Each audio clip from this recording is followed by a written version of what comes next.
Too much, too fast. How to survive high-speed startup growth. Being the first to deliver a viable solution for a market pain point is not a guarantee of success, though. In my own experience, from pain points to growing pains. If you're lucky enough to be in a position to scale your own company, you're in for a wild ride. Attracting high Inc. Today's must-read. Other challenges are going to be decidedly less exhilarating and more exhausting.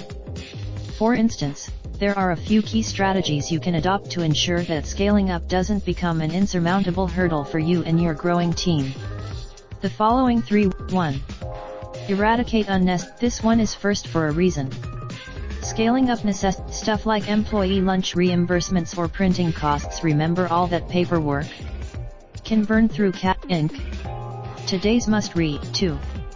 Recognize when innovators are an invaluable part of your team, but they're often not the best people to put in charge of scaling.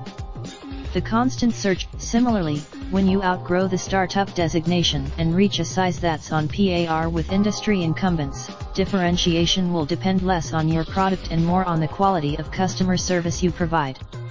If you can make every 3.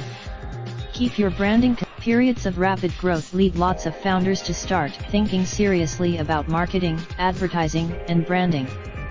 There's a good chance, Inc.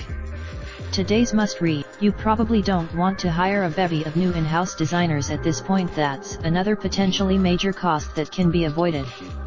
Growing companies. The life of a startup founder is never easy, but it's rarely boring. This is particular. Raindrop, drop top, top smoking, no cooking the hot pot. Fucking on your bitch, yeah, that. Look in the